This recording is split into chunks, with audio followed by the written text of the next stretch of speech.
The body came down the back stairs of the Hartley Inn at 11:30 on a Tuesday night, and Nessa Birch, the innkeeper's daughter and the closest thing Westhaven had to a midwife, watched from the kitchen doorway as two men in travelling coats carried it between them like a roll of carpet and shoved it out the servants' entrance into the November mud. She had been awake because Mrs. Pollard in room 4 was 8 months along and had been cramping since supper. She had not been awake because she expected to see a man disposed of in her father's yard. The men did not look back. They went around the side of the inn to where a carriage stood without a lamp, and they climbed up, and the carriage rolled away up the Westhaven road toward the North Turnpike without a sound but the wheels on the frozen ruts. Nessa counted to 30. Then she counted to 30 again. The body did not move. The yard gate was latched. The wind off the moor came down the chimney stack and moved the kitchen ash, and the kitchen ash settled. And she was still standing in the doorway with her apron over her arm and her herb bag in her hand, and the body was still there in the mud. She was not a woman who left a thing lying that she could do something about. She went out. He was face down, which was better than face up in mud, but not by much. She put 2 fingers to the side of his neck the way her mother had taught her, and her mother's mother before that, and the pulse was there, slow. Too slow for a man who had simply drunk himself out of his chair. She had felt that kind of slow before.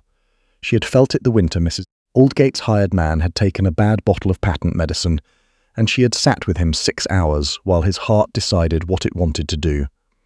This was that kind of slow. She got her hands under his shoulders. She was small, but she was a midwife's daughter in a moorland inn, and she had hauled women twice her weight up off their knees in the worst hours of their lives. She dragged him back through the servants' door, across the kitchen flags, and into the small room off the kitchen where her father kept the extra blankets and the account books. She rolled him onto the straw pallet she used when she stayed the night for a labouring guest. She lit the rushlight on the windowsill. She saw his face for the first time. He was perhaps 30, dark-haired, sharp-featured, with the kind of jaw that belonged on a man accustomed to getting his own way. His coat was cut from cloth she recognised, because she had once helped her father press a debt claim against a wool merchant in Leeds, and the merchant had worn a coat from the same tailor. She knew the particular weight of it, the way it fell. Not a merchant's coat, something above. His purse was gone. His watch was gone. There was a ring on his right hand, plain gold, and whoever had taken the watch and the purse had left the ring, which meant they had been in a hurry, or the ring did not come off easily, or both. Under the wool coat she could smell something she could not name at first. Then she placed it. She had smelled it once before, when old Dr. Stern had used it on a patient whose leg needed taking off. Laudanum, yes, but underneath the laudanum something else. Chemical. Bitter. Like the back of a copper penny left too long in the mouth. Nessa set her herb bag on the account books and opened it, and she sat down beside the man on the floor and started work. She got willow bark tea past his lips a spoonful at a time, the way she had gotten it into feverish children and labouring women and men who did not know where they were. She stripped the coat and the boots and the cravat, and covered him to the chin with the heaviest blanket. She checked his pulse every quarter hour. She did not sleep. Her father came down at 5 in the morning, and found her sitting cross-legged on the floor, with the rushlight burning low and a stranger unconscious on his account-room pallet. Her father, whose name was Arthur Birch, and who had run the Hartley Inn for 31 years, and whose opinion of unexpected problems was that they were best solved before breakfast, looked at the man on the floor and then at Nessa and said, "How?" she told him. He looked at the door to the yard. He looked at the state of the mud on the kitchen flags, which told the same story she had told. He pulled up a stool and sat down and rubbed his face with both hands and said nothing for a long moment. He said, "We don't know who he is." She said, "No," he said, "we don't know who put him there." She said, "No," he said, "then until we know one of those things, he's a travelling guest who took ill on the road. Mrs. Pollard's baby is more pressing than this man, and when Mrs. Pollard's baby arrives, we deal with Mrs. Pollard's baby. This man does not leave this room until he can tell us himself what he wants to do." Her father had been a practical man all his life, and she had loved him for it every year of hers. She went back to Mrs. Pollard. Mrs. Pollard's baby arrived at 7:30 on Wednesday morning, a girl, red-faced and loud, which Nessa took as the best possible sign. She settled mother and child, washed her hands at the basin, changed her apron, and went back down to the account room. The man was still unconscious. She changed the dressing she had made for a cut on his forearm, old, not from last night, but in need of attention, and she refilled the willow bark, and she sat back down on the floor and studied the ring on his right hand. It was a signet ring, worn on the wrong finger, or rather, worn on a finger that suggested the hand it belonged on was not the hand that usually wore it. The signet had been turned inward. She could see the edge of an engraved crest when she tilted the ring in the rushlight. Not a merchant's ring. She did not turn it to read the crest. She had done enough for now. He came round on the Thursday morning. He opened his eyes and looked at the account books stacked against the wall, and at the rushlight on the sill, and at the small framed needlework of a Yorkshire moor her mother had made the year before she died, and he did not move for a long moment. Then he turned his head and looked at Nessa, who was sitting at the table with a ledger open across her knees, and a pen in her hand, because the inn did not run itself and the account books did not update themselves. And she had not let herself fall so far behind, in 5 years, that she intended to start now. He said, "Where am I?" It was not quite a question. It was the voice of a man who was accustomed to receiving answers. She said, "The account room of the Hartley Inn, West Haven, West Riding. You were left in the yard on Tuesday night. It is now Thursday morning." He looked at the ceiling. He said, "My name is," and then he stopped and started again. He said, "I am Edmund Rail." She set down the pen. She looked at him steadily. She said, "Is that the name you want me to use, or the name you want me to believe?" He looked at her with a new kind of attention. He said, "Both," she said. "The coat hanging at the door has no maker's label, which is the mark of a tailor who does not need to advertise. The boots are Hobie's. The ring on your right hand has a crest that you have turned inward." She paused. A man who carries a signet he does not wish, Red is carrying it for one of two reasons. Either it belongs to someone else, or it belongs to him, and he does not want it found. He looked at the ring. He said after a moment, "Edmund Rail is my name. I use it when I am travelling without my household." She said, "And your household name?" He was quiet for a long time. He said, "Ashton, Henry Ashton, the Earl of Weathermere." She nodded once. She said, "I'm Nessa Birch. My father keeps this inn. The child you can hear above your head is the daughter of a woman named Pollard who took a room 3 days ago and delivered this morning. She is well. You will eat what I bring you, and you will not leave this room until you can stand without falling, and you will not say your household name to anyone in this building except my father. Is that understood?"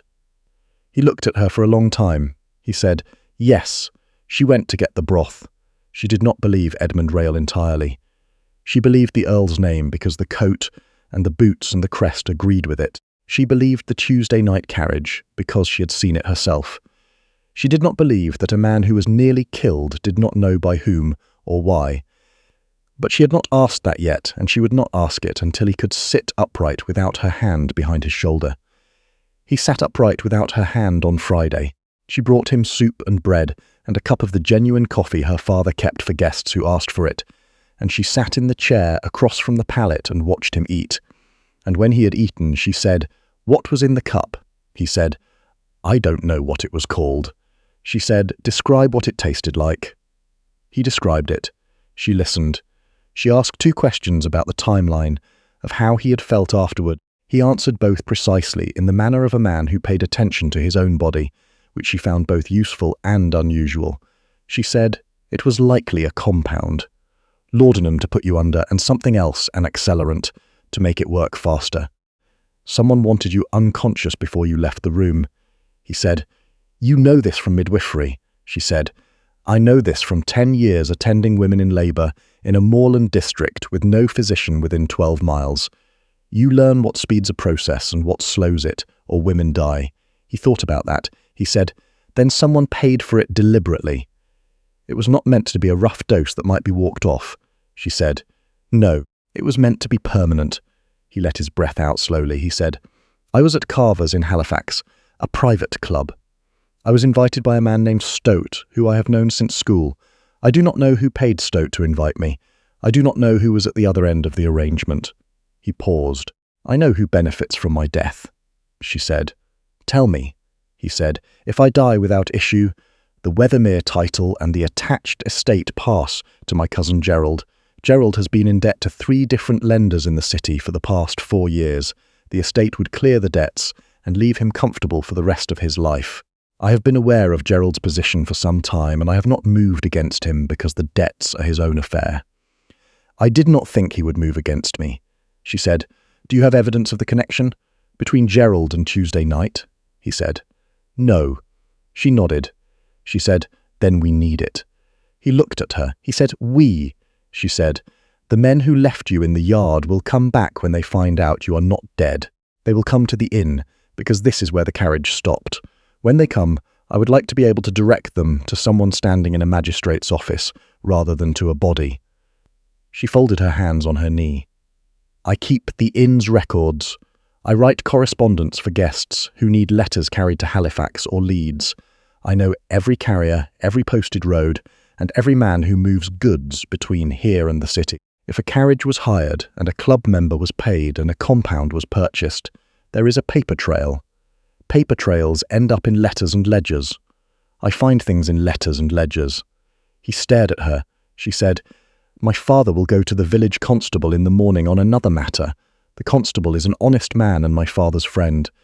He will not be told about you specifically, but he will be told to watch the road. She stood up. Eat the rest of the bread. I'll come back at noon.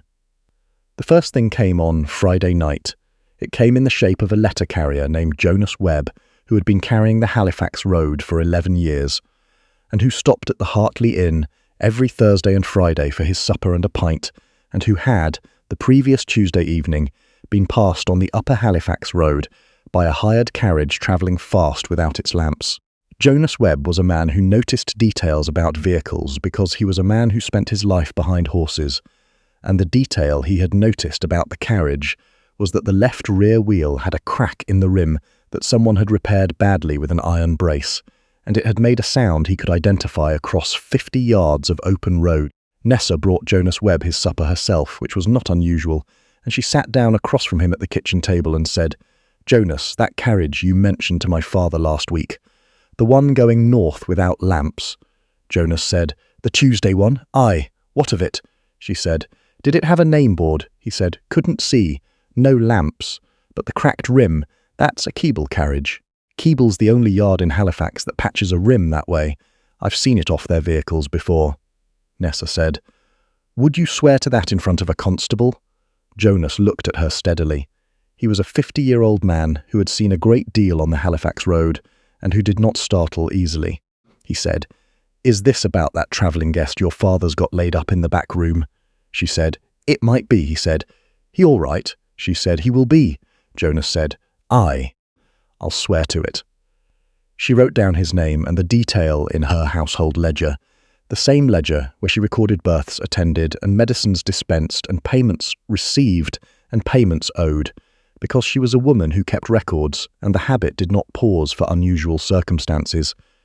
She went up to the account room. She said to Henry Ashton, who was sitting up against the wall with his colour returning and his eyes clearer than they had been that morning, 1. He looked at her. He said, What does 1 mean? She said, It means I have 1 piece of the chain. The carriage came from a yard called Keble's in Halifax. A carrier saw it on the road. He'll swear to it. He said, Keble's. Gerald uses Keble's yard. He said it quietly, the way a man says something he had half suspected, and is not glad to have confirmed. He's hired from them before. I've seen the account. She nodded. She wrote Keble's yard in the ledger. The second thing came on Saturday. A woman named Dottie Crane, who kept a rooming house in the lower town, and who came to the inn's kitchen door every Saturday morning to buy the week's leftover bread at a reduction, arrived at her usual time and found Nessa in the kitchen and said, in the manner of a woman who considered all information to be currency, Nessa, there was a man asking after you at the market yesterday. Nessa said, asking after me personally, or asking after the inn. Dottie said, the inn first, then you, by name. Wanted to know who ran the household, who answered the door after dark, was there a new guest. I told him nothing because I don't know your business. She said, What did the man look like? Dotty described him. Not one of the two from Tuesday. A third man, shorter, in a coat that was good but not exceptional, with a way of standing that suggested he was more accustomed to watching than to being watched. Nessa said, "Thank you, Dotty." She gave her the bread, at a greater reduction than usual. She went up to the account room and said to the Earl, "Someone is asking questions in the village. A third man." "Not one of the two from the carriage," he said. "Then Gerald has sent someone to confirm I'm dead. When the man finds out I'm not, Gerald will send someone to correct the situation." She said, "How long do we have?" He said, "If the man is good, 2 days. If he is merely adequate, 3. She looked at him. She said, "Then I need something that gets us in front of a magistrate before Thursday." She went to the desk and opened the household correspondence file, which was a wooden box her mother had kept, and which now contained 5 years of letters, contracts, suppliers' receipts, and notes, organised by year, and then by month, because Nessa Birch had learned from her mother and her mother from hers that a woman who could not find a piece of paper in under 2 minutes was a woman who would lose an argument she should have won. She wrote 3 letters that afternoon. One to the Innkeepers' Association in Halifax, asking whether any member had hired out to a gentleman answering Gerald Ashton's description in the week previous, under what name, and for what route. One to a woman she had attended in childbirth 2 years ago, who was now a housekeeper at the Halifax Club and who owed her a considered favour. One to the constable, passed through her father's hand, asking whether there had been reports of drug drinks at Carver's in recent months, or any complaint made regarding the club's backdoor arrangements. She sealed all 3 and sent them with the Saturday carrier. The first answer came Sunday. It came from the housekeeper, a woman named Bet Carrow, who had been at Carver's Club for 9 years, and who had, in her letter, written in a small, careful hand that she had been asked by the house manager in the last week of October to arrange for a particular table in the side room to be served by a specific waiter named Plum, who had been dismissed 3 months prior for suspected theft, and who had, she noted, returned to the club on Tuesday evening without explanation, and had not been seen since. She had kept the note the house manager had passed her because the handwriting had not been the house manager's usual hand. She included the note in the envelope. She wrote that she had kept it because she had not liked the look of the Tuesday evening from the start, and she was glad someone was asking. Nessa read the note inside the note. It was written in a different hand than Bet Carrow's, short and precise, asking for a particular seat, a particular waiter, and a particular time. It was not signed. But at the top right corner of the paper there was a small mark, a habit, not an intention, the kind of unconscious loop a person makes when they take up a pen and do not know what to write yet. She had seen that loop before. She had seen it on the receipts her father had received, twice, from a solicitor's office in Leeds, for work done on behalf of the Weathermere Estate Trust in the matter of a boundary dispute. She had kept those receipts in the box because her father had been required to sign as a local witness. She went to the box. She found the receipts. She held them beside Bet Carrow's enclosed note in the window light. The loop was the same. She went up to the account room. She said, "Do you have a solicitor named Perce in Leeds?" Henry Ashton went very still. He said, "Perce has been the Weathermere family solicitor for 22 years. My father appointed him. I have not replaced him." He looked at her. He said, "Gerald and Perce know each other." She set both papers on the pallet beside him. She said, "2. His face did something she did not have a word for. Not surprise. More like a man who has been walking in the dark for a long time and has just identified the shape of the room. He said, "Perce would have the deed of entailment. He would know to the penny what Gerald inherits. He would know what conditions would need to be met." She said, "He would also know what questions to ask if someone approached him about removing those conditions." He looked at her steadily. He said, "You knew this from a receipts box," she said. "I keep good records." On Monday, the constable's answer came through her father. There had been 2 reports in the past year to the Halifax Watch regarding complaints at Carver's, not about drinks, but about a member who had gone missing after a private dinner and had been found 2 days later at a coaching inn outside Skipton, with no memory of how he had arrived. The complaint had been quietly withdrawn. The constable had written the name of the member who withdrew it in his note. The name was Gerald Ashton. Nessa read the constable's note and went upstairs and set it on the account room desk and said to the Earl, 3. He read it. He did not say anything for a long time. Then he said, he had someone else done first and got away with it. So he tried again, she said.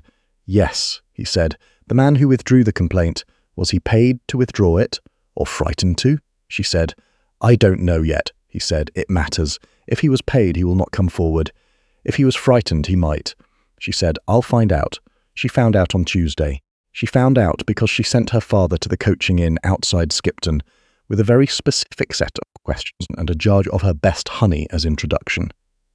And her father was a man who had spent 31 years in keeping and who could hold a conversation with any living person about almost any subject for as long as the subject required. The man from the previous incident was named Thomas Earl, and he ran a small printing business in Skipton. He had not been paid to withdraw the complaint. He had received a letter suggesting that a certain matter involving his son and a debt in Bradford would become inconvenient if the complaint proceeded. He had a son.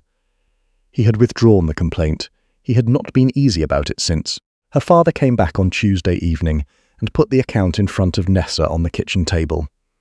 She put her hands flat on the wood and breathed. She went up to the account room. She said, 4. Henry Ashton was sitting up with a wool blanket over his shoulders, reading a copy of the Leeds Intelligencer her father had brought him.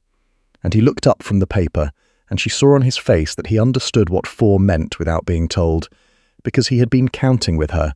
She said, there is a man in Skipton named Thomas Earl. He was put through the same arrangement. He withdrew his complaint under threat. He will talk. His son's name is, she checked her notes, James Earl, 19, currently apprenticed to a tanner in Bradford. The debt is £18, he said. I will pay the debt, she said. Then he will talk, he said. And Plum, the waiter? She said. I sent a letter to the Halifax Watch this morning. A man answering the description has been found at a lodging house in the Quarry Hill district. He is currently ill with something that is not laudanum and not the compound.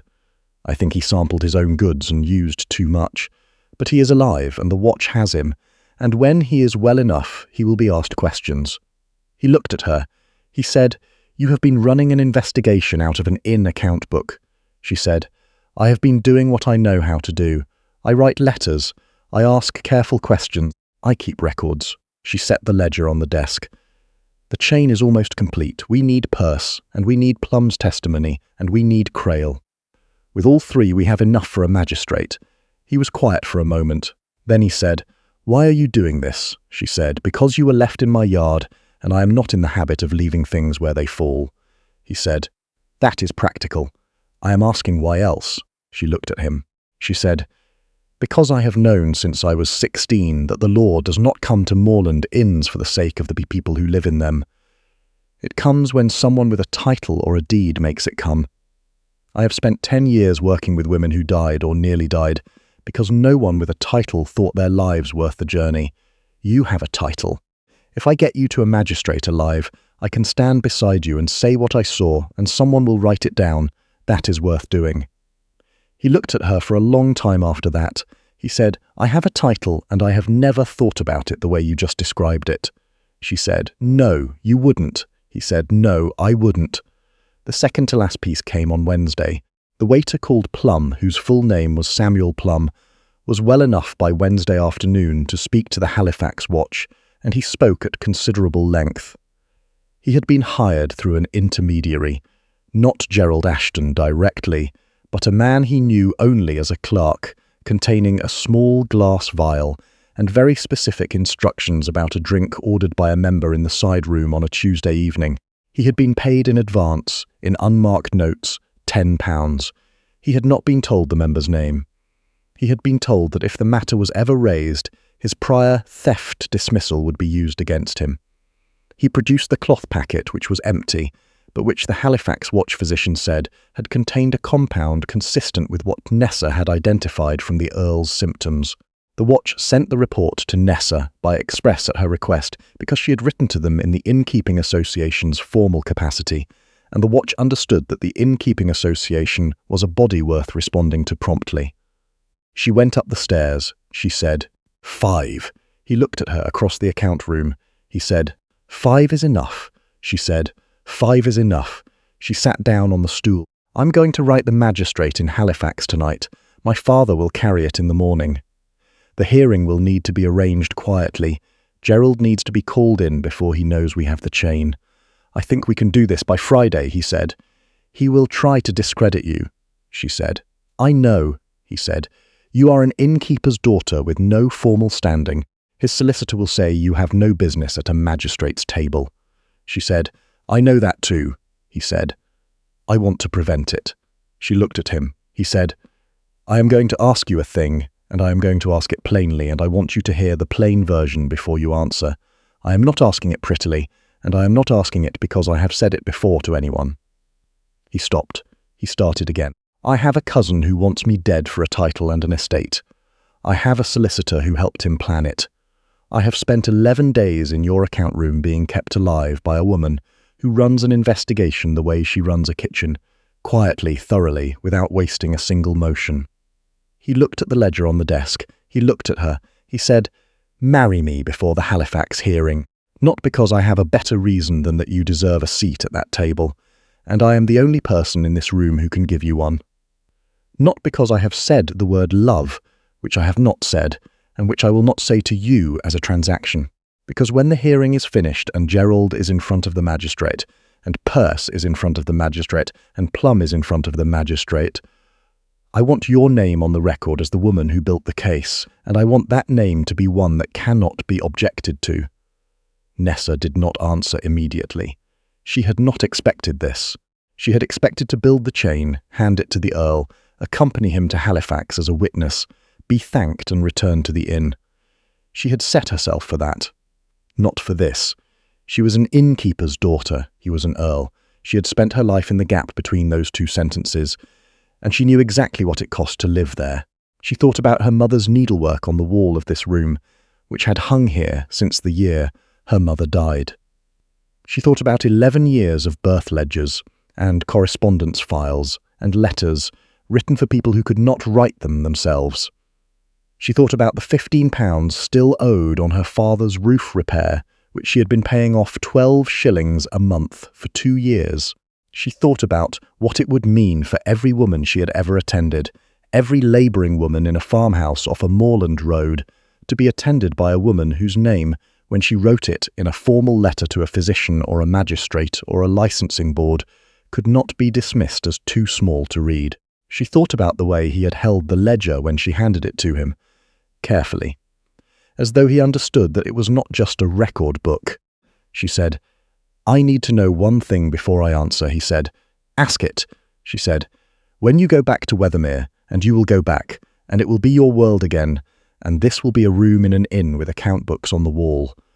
When you go back, do you intend to go back alone, or do you intend to bring me with you? He said. I intend to bring you with me, she said. And this room's worth of plain speaking. Will that come with us, or does it stay here when we leave? He said, without hesitating. I have not spoken plainly to anyone in 4 years. I find that I do not want to stop, she said. Good, she said. Yes. He let his breath go in a long, slow exhale, as though he had not been certain until that moment, which surprised her, because she would have thought a man who had survived a poisoned cup and 11 days on an account room floor would have a steadier nerve for uncertainty than that. She thought perhaps he had steadier nerves about the large things, and less steady ones about the things that required him to ask. She understood that. She was the same way. She wrote the magistrate's letter that night, and in the morning her father carried it, and the hearing was arranged for Friday. They were married Thursday morning by the vicar of St. Cuthbert's in Westhaven, who had known Nessa Birch since she was 4, and who had married her parents in this same church 28 years before, and who asked no questions about timing because he was a man who believed God's business moved at its own speed. Her father stood at her left. Jonas Webb, the letter carrier who had seen the carriage on the Halifax road, stood at the back of the church in his road coat because no one had told him he was invited and he had come anyway. And when the vicar asked if anyone knew just cause he had kept his mouth shut with the expression of a man who had decided privately that the answer was yes, but that the moment was not the moment. The vicar signed the register. Henry Ashton signed the register. Nessa Birch signed the register. And then she put the pen down and looked at her name in the margin, which the vicar had written as Nessa Ashton, Countess of Wethermere, and thought that she would have to relearn the habit of her own signature, which seemed like an extraordinary amount of paperwork to look forward to. The hearing at Halifax on Friday was a full room. Gerald Ashton was there in a good coat and a confident expression, accompanied by his solicitor, who was not Perce, because Perce had been called separately, and was waiting in the anteroom in a state of visible anxiety. The Halifax magistrate, Sir Edward Toft, was a careful man and a thorough one, and the chain she had laid out in the ledger, Jonas Webb's account of the carriage, Bet Carrow's note and the matching hand, the constable's record of the previous complaint, and Gerald Ashton's withdrawal of it, Thomas Crail's statement, and Samuel Plum's full deposition, was laid on the magistrate's table in order, the way she laid things. Gerald Ashton's solicitor looked at the chain on the table. He looked at Nessa sitting at the Earl's right hand. He said, "Sir Edward, the court must note that the principal witness in this matter is a woman of trade with no formal standing, and that her records and correspondence, while perhaps well-intentioned, cannot be entered as evidence on equal standing with." Sir Edward Toft raised a hand. He looked at Nessa. He said, "Lady Wethermere, the objection has been made. What say you?" Nessa stood. She had not prepared a speech. She had prepared in the manner of a woman who had spent 11 years in rooms where she was the only person who knew what they were doing. The precise minimum number of words required. She said, "These are inn records, correspondence records, and midwifery records kept over 10 years by a licensed attendant in the West Riding. Every letter in this ledger has a sender, a recipient, a date, and a subject. Every entry has been cross-referenced with at least one independent source. The magistrate's office in Halifax has already confirmed 2 of the 5 pieces in this chain from their own records." She put her hand flat on the ledger. "This is not a well-intentioned letter from a woman of trade. This is a paper trail that leads in a single direction. The magistrate may follow it or decline to follow it. I have laid it out so that it can be followed in either case." She sat down. Gerald Ashton's solicitor sat down. Sir Edward Toft looked at the ledger, and then at the chain on his table, and then at Gerald Ashton, and the expression on his face was the expression of a man who has understood the morning's work. The chain went in. Perce was called from the anteroom.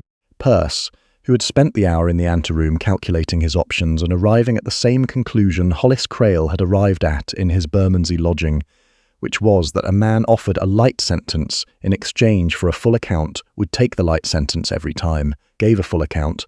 Thomas Crail gave his. Samuel Plum gave his. Jonas Webb gave his. In the road coat, standing straight.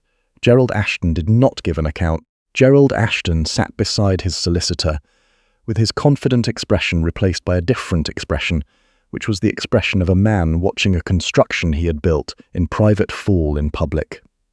Sir Edward Toft committed him to the assizes. He committed Perce to the assizes on the lesser charge.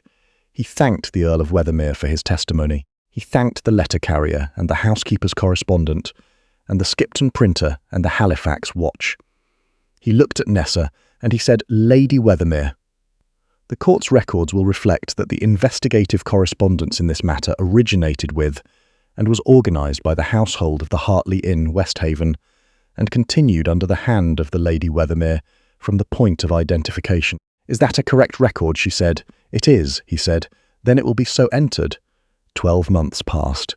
In the October of the following year, the sitting room of Wethermere House had been opened for the first time since the Earl's mother had died, because Nessa Ashton, Countess of Wethermere, had observed that a room that was never used was a room that gathered damp and resentment in equal measure, and had ordered it opened, aired, and furnished with things she had chosen herself, which included a writing desk large enough to spread a ledger flat, because she intended to use the room, and a room without a desk was not a room she could use. The desk stood at the south window now, and the correspondence box from the Hartley Inn stood on it, because she had brought it with her, and it remained the best organised document system in the West Riding. Her father visited every other month. He brought the inn's accounts, which she still reviewed, because her father was a good innkeeper and an honest man and not a bookkeeper, and the books had always been hers.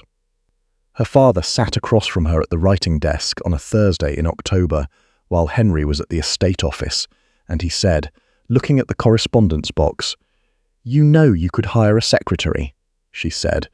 "I could, but then I would spend 6 months teaching someone else my system and 2 years fixing what they did wrong." He said, "Fair point."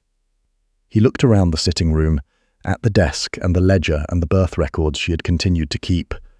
The West Riding cases forwarded to her by the women she had trained, which she reviewed and advised on by letter, because she was not the only midwife in the riding, but she had the largest correspondence network and the best records. He said, "This looks like you." She said, "That was the point." Thomas Crail's debt had been paid by Henry's solicitor, a new solicitor from York, with no particular connection to the Ashton family history and a methodical temperament that Nessa approved of. Thomas Crail's son James was still in Bradford, now head apprentice, with the £18 cleared, and a letter in his father's file from the Earl of Weathermere thanking him for his testimony. Jonas Webb had received a new horse, paid for out of the Weathermere estate account, because the Earl had said that a man who noticed a cracked wheel rim at 50 yards in the dark on an unlighted road deserved a better horse than the one he was currently riding, and Nessa had agreed, and the matter had been handled. Bet Carrow was still at Carver's Club in Halifax. She had received a letter of thanks, formally worded, from the Countess of Weathermere, which she had framed. Nessa had been told this by Bet's niece, who lived in Westhaven, and who had been the second woman Nessa attended after taking over her mother's practice at 17. Samuel Plum was alive, which had not been certain for a time, and was working at a bakery in Skipton with the genuine encouragement of the Halifax Watch to remain there indefinitely. Gerald Ashton had been tried at the autumn assizes. He had been convicted on 2 counts and sentenced to transportation for 7 years. His debts had been taken up by the estate because they were owed against Weathermere property, and because Henry had said, very quietly, that a Weathermere debt was a Weathermere debt regardless of whose hands had made it, and Nessa had not disagreed, because she understood the weight of that kind of obligation. Perce was in a reduced situation. He had been disbarred, and had retired to a cottage in the Dales on the charity of a daughter, who was, by all accounts, considerably more honest than her father, and not particularly glad to have him underfoot. On a Thursday in October, Henry came in from the estate office at 4 in the afternoon and found Nessa at the south window desk with a letter in one hand, and the correspondence box open in front of her. He said, "What's come?" she said. "A letter from the Leeds dispensary. They want to know if I'll contribute a chapter on moorland birth practice to their new manual." He sat down on the edge of the desk, which she tolerated because he always sat on the edge of the desk, and there was no correcting a habit that had been formed in the first month and had since become its own kind of domestic fact. He said, "Will you?" she said. "It's 8,000 words at minimum." He said, "You have 8,000 words." She said, "I have 40,000 words. The question is which 8,000? He looked at the box. He said, "The chapter on the compound would be useful. The identification by symptom timeline." She said, "That's what I was thinking." He said, "Then you'll do it." She said, "I'll do it." She closed the lid of the box and set the letter on the desk and turned to look at him. He was sitting on the edge of her desk, with his coat still on from the estate office, and his hair pushed back from his forehead the way it went when he had been outside. And he looked. She had not had a word for it for a long time, but she had found one recently. He looked like a man who was in the right room. She had not thought, when she dragged a stranger off her father's kitchen yard floor, that she would end up in a sitting room in the West Riding with a desk that was entirely her own and a man who sat on it, reading her correspondence over her shoulder, without once suggesting she had more than 8,000 words to spare. She had not thought a great many things. She had thought, instead, about what was in front of her. The pulse in a stranger's neck at 2 in the morning, the smell of copper in a wool coat, the loop of an old pen habit in the corner of an unaddressed note. She had printed her way through it. Or rather, She had lettered her way through it, which was a different thing, a midwife's thing, a record-keeper's thing, the business of a woman who understood that the most powerful thing she owned was the box of letters on the desk and the habit of writing everything down. The Leeds dispensary letter sat on the blotter. Henry looked at it. He said, "Will you put your name on the chapter?" she said. "I intend to put my name on everything I write from here forward," he said. "Good." The sitting room at Wethermere held the afternoon light for another hour. The correspondence box waited on the desk. The letter from Leeds waited beside it. In the estate office, the accounts were current, and the new solicitor's last letter was filed under Y for York in the proper slot. In the village, the vicar of St. Cuthbert's had recently received a donation toward the parish school's expansion, made out in the name of the Countess of Wethermere, with a note attached requesting that enrolment be open to girls and to the daughters of working families, and the vicar had written back to say that he considered it the most sensible use of an endowment he had seen in 30 years of ministry. Henry took the letter from the Leeds dispensary and read it through, and then set it back on the blotter, and looked at her the way he had looked at her when she had said 5 for the 5th time in the account room, which was the look of a man who has understood that the person across from him is operating at a level he had not previously encountered, and is glad of it. He said her name. He said, "Nessa." She said, "Yes." He said, "Not after." She looked at him. It had become a kind of language between them, 2 words that meant more than 2 words, the way a shorthand develops in a household between people who have been in the same rooms long enough to stop needing the long form. She said, "From here." He nodded. He got up from the edge of the desk, and he went to the door to the hallway, and she turned back to the window, and the blotter, and the Leeds dispensary letter, and the next thing.